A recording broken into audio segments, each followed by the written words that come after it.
Economist, the central bank's policy is moving towards globalizing Iraqi banks. Quote, Safwan Qusay confirmed that the central bank's policy is moving towards globalizing Iraqi banks, while stressing that it will contribute to raising the status of these banks globally. Also, the process of ending dealings with the electronic platform will contribute to accepting local banks that have the ability to provide guarantees and international compliance conditions with international correspondent banks. Yes, providing guarantees and international compliance is all insurance related. Investors in Iraq need to know that their funds in Iraqi banks will be protected. My Wells Fargo finally confirmed the RV.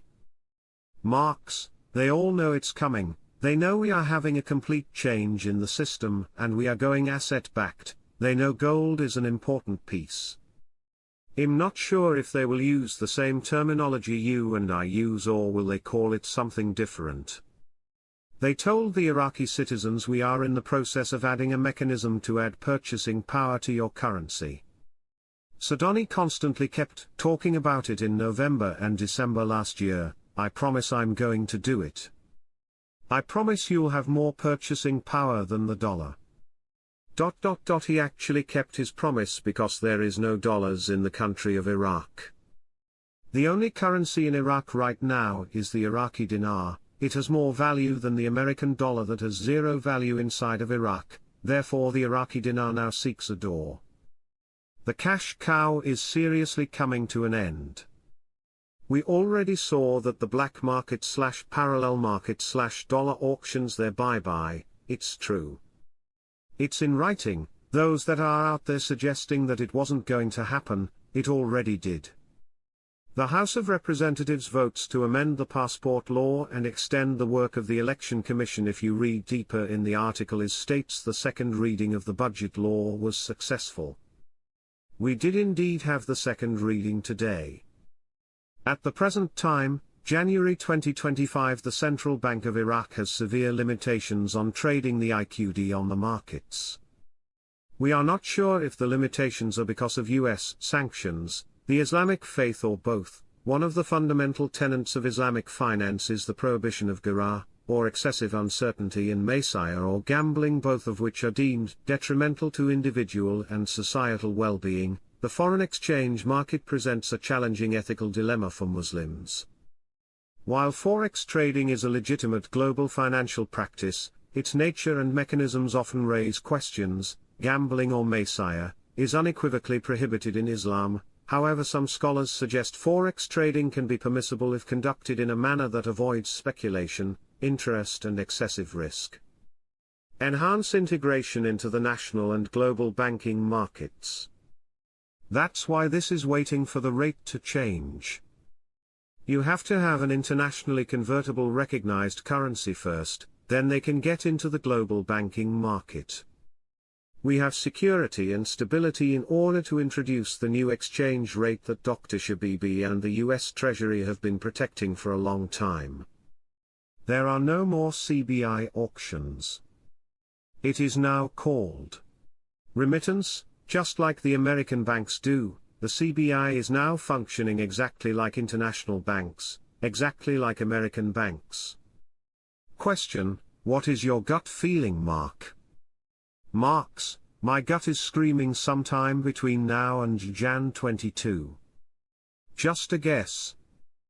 CBI Tower and Grand Four-Port ranked among world's to mega projects for 2025 inches. There are a couple of mega projects already taking place in Iraq somehow, someway with the currency exchange rate. Congrats to Iraq and their CBI Tower and the Grand Four-Port ranked among the top meg projects in 2025.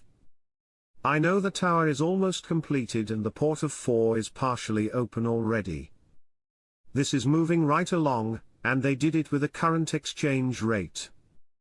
There is no contract rate except for the people who have pre-2011 private purchase contracts. If you do not have such a contract, you will not get a contract rate. Contract rates are not paid by banks but rather by the contractor. This is dinar mythology, and there exists no proof of any such contract rate. If you want to go into the bank and sound like an idiot, then be my guest. Everyone will get exactly the same rate due to the law of one price. This can be verified. You must ask yourself how you might get a contract rate without a contract. However, the banks may well have varying rates on the exchange fee, but that is generally around 2%. In my view, this reeks of a need to change the exchange rate for the Iraqi dinar, or they would have already done it. If they're going to an international state, they should have already done it by now. If it was going to stay the same exchange rate, everybody that's been involved with the dinar should ask, well, they've been at 1,310 for a year or more, why haven't you done it yet? That's because they're looking for an exchange rate change, because that's what's going to happen.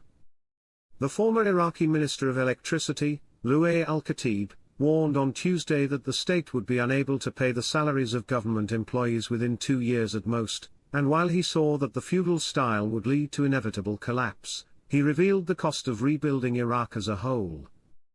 Al-Khatib said in a tweet on Twitter, X, previously, which Shafaq news agency reviewed, "What we need in Iraq is to master building the state on solid foundations, but what has happened since the collapse of the dictatorship in 2003 is the establishment of fiefdoms that live on the care of private and factional interests and a clientelistic private sector as fronts for political groups that benefit, which has limited the attraction of real investments and hard currency. This style of governance will lead to inevitable collapse due to the lack of social justice and economic sustainability, and the spread of political, financial and societal corruption." He explained that the deficit rate in the federal budgets reached 40%, and if the situation continues without a radical reform of the economic system in Iraq, and if the cash reserves are affected in light of the fluctuation or collapse of oil prices, the value of the local currency will collapse and the state will be unable to pay the salaries of public employees within 2 years at most. The former Minister of Electricity stated that the electricity file is a local political one and there is no truth to any foreign interference. The reason for the failure to reform it and not privatize it in a sound manner is the adherence of political interests to the inherited socialist contexts in the shadow of a chaotic, undisciplined democracy. This led to the spread of corruption in inflating the estimates of government contracts and the quotas in them, and in the fuel allocated to this sector.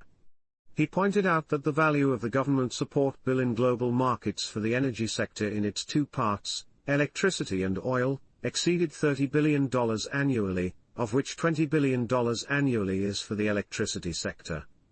This drain on the state treasury and resources cannot continue without a legal reform of the sector's structure, an economic reform of the commercial model, amending the tariff, automating collection and imposing it by law, cancelling the exception lines, lifting the violations, and amending the tax system to recover costs and ensure a profitable profit margin so that the sector is attractive to investments and prepared for privatization according to international standards.